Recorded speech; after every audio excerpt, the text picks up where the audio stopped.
So,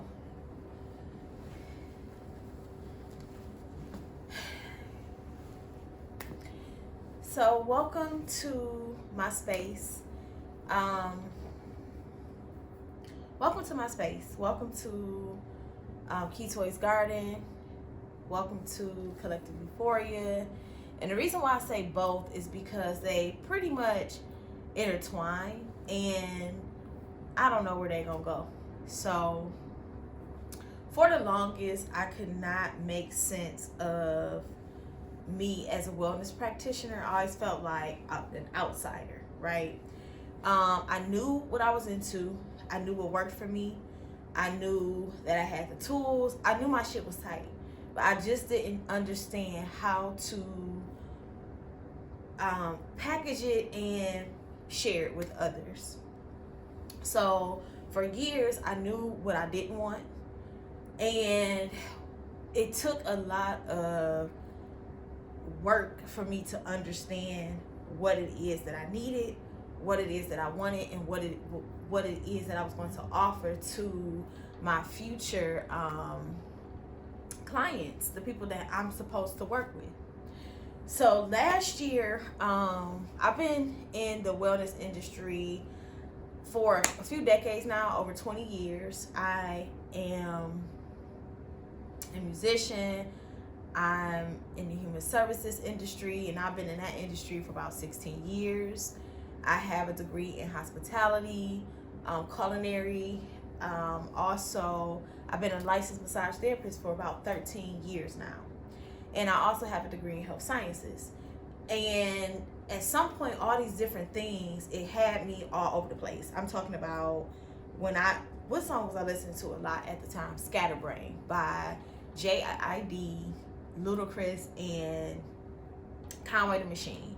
And I was like, dang, they understand what's going on. Like, this is how my brain was. It was literally just a ball of just mess. But I knew that I had to figure it out. So I randomly was blessed with the opportunity to go to the music business conference in Ann Arbor, Michigan, at University of Michigan. So I'm in there. I have no expectations. I just know that I saw that it was the class, the opportunity to learn was there, and I said, well, even though I'm not in the music business, even though I have no desire to be in the music business, I'm sure I'll learn something. And so going there, I'm just a sponge. I'm soaking it all in. And as I'm there, I hear the speaker, and he talks about business, marketing, how his brain works. Like when he's in his like marketing thing, he showed his notes. And when I saw that, I was like, oh my God, I needed to see this. He talked about how he creates his creative process, like even down to the times that he create. He might do this at night, and then in the morning he executes. So it unraveled, and it gave me some tools to manage my own creativity. And for years, I was structured. Like I had structure when I was in creative spaces because I was in school. I'm a music major. I attended Cass Technical High School in Detroit, Michigan, and my major was avocational music. So that means that I was forced to take music classes, some 3 and 4 classes a semester. And my college was a pre-college type of high school. So we were exposed to many things. I was exposed to the harp. I played percussion. I had music theory, clarinet, all these different things. But I also had structure. And I also was around other creatives. So not only that, when I got away from that, I just moved on towards more so like my science phase, right? So I'm in a different space. I'm not really practicing music, but I'm still consuming music as just my way of going, right? And then when I become a massage therapist and I find my own lane, I start to fuse music that I like, that I think is great for a relaxation, right? And so I also, on the side, on my own time, when I need to do my own meditation, my wellness practices, I go to the music. I write. I have notebooks here, and I read like all these different things, right? Just random tools. I garden. Um, and my dad passed away in 2023, June. And that really took me, when I say we can compare my feelings to when the levees broke and the scene on Fresh when Michael just breaks down crying. Like, oh my God. So that's kind of what happened with my emotions and feelings at one time. So I'm talking 38 years of suppressed feelings and emotions. Instantly, the floodgates are open. So it's overwhelming. It's a shock to my system. I'm getting sick. I got diagnosed with GERD, high blood pressure, all these different things. My A1/3C levels was all messed up. I butchered that. Other things. So I'm like, I have to save myself, right? And that forced me to get into my tool bag. So every day I'm like, I'm going to commit to just working on myself, whatever that looks like. But I'm going to commit to doing something, whether that's cleaning up my space. Every day I'm going to commit to an hour. Writing, whatever is on my heart, I'm going to commit to it. Because I had a new goal at the time too. Like, oh, I think I want to do this, but I know that I can't do it until I figure everything else out. So I'm talking about my brain is in a whirlwind. I know I'm all over the place, but this is how my brain is at the time. So in September, I decided to read Rick Ross's book, The Perfect Day to Boss Up, A Hustler's Guide to Building Your Empire. This is Rick Ross with Neil Martinez Belkin. And I read his book, and he talks about so many things that just make me roll my eyes. Like, what? Right? Let me make sure this is still going. Please. Okay, it is. So I'm reading the book. I remember I was in Houston at my favorite restaurant. It is a Tex-Mex restaurant. One of my favorites. If you want to know, you're going to have to contact me directly. Because I am a gatekeeper when it comes to my gyms. Because I don't want nobody ruin it with you know what I'm saying? I don't want nobody ruining my space. Every time I go to Houston, that's right. That's where I'm gonna go. Okay. They barbecue their meat at the barbecue place. The same meat that they bring to make the chicken and stuff with. Oh my goodness. It's so amazing. But anyway, so I'm reading Rick Ross's book, and he's talking about things that I really need to hear, right? Now, I read Rick Ross's book before I go to the business conference. So I'm reading Rick Ross's book in September 2023. I attend the music business conference in March of 2024. So when I read Rick Ross's book, I'm just reading it for the sake of reading it, right? I just need to get my mind off of grief, whatever way I can. So I'm reading the book. And he talks about, it's funny. I'm going to show something. So he talks about tunnel vision. And that shit irritated me so bad. Because I was like, I'm a mama. It's easy for him to say. So, I'm going to read a lot of this.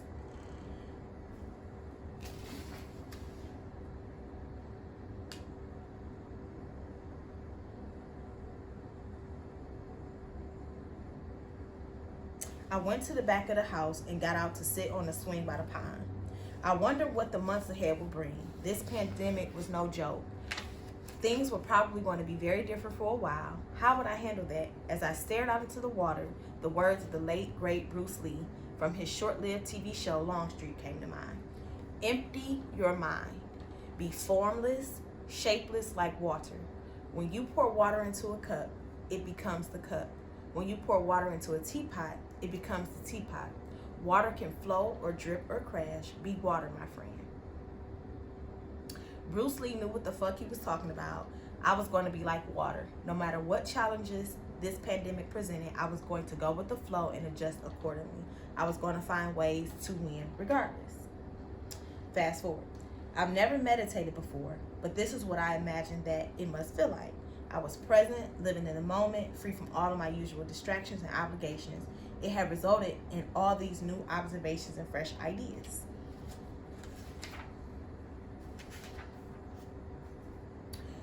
Fast forward. When you are chasing something, you can develop tunnel vision. It's a gift and a curse. On the one hand, it can be the fastest way to get where you want to go and the easiest way to tune out all distractions. But it can also be a trap. The downside of tunnel vision is you can lose sight of everything else that's going on around you. And there's always more to life than any singular thing you're chasing. The goal is to strike a balance between having blinders on with no peripheral vision and being overstimulated and distracted by everything that's going on to the point that you can't get anything done. Let's go back.